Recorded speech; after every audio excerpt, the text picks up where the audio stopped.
முதல்ல ஒரு 3-4 பேர் தான் அடிச்சானுங்க. அடிச்சுக்கிட்டே இருக்கும்போது ஒருத்தன் இதுதான் பண்டிகை.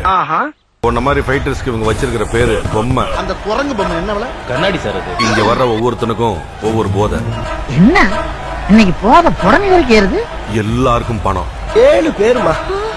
அவனுங்கனால எவ்வளவு முடியுமோ அவ்வளவு அடிச்சானுங்க. புது பொம்மையா?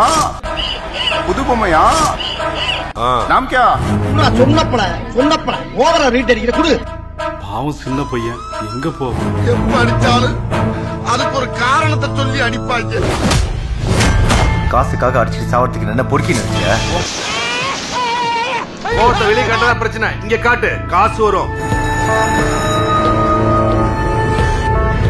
எங்க சில்லறை வாங்குனீங்க? ஆட்டோ அடிச்சிருச்சு. ஆட்டோல ஏதாவது பொண்ணு போயிட்டு இருந்ததா? நீங்க நினைச்சுதான் ஃபாலோ பண்ண. அப்படி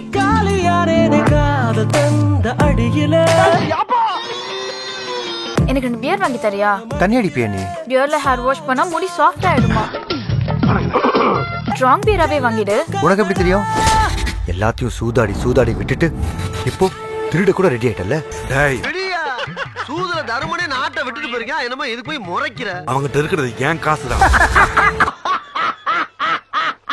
பிளான் பண்ணி நீட்டா அச்சோம். பண்டிகை தான். என்ன இவ்வளவு விஷயத்தை சொல்றீங்களே, யாருன்னு நீங்க? உன்ன மாதிரி நான் ஒரு திருடன் தான். 10 நாள் அட காக்கணும். இந்த பண்டிகையோட கதையை முடிக்கிறேன்.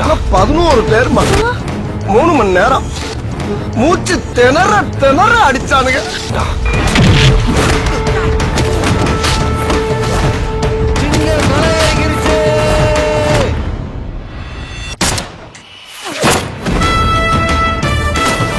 இங்க நடக்கிற எல்லா சண்டையுமே காசுக்காக தான். நீ ஜெயிச்சா மட்டும்தான் நமக்கு காசு.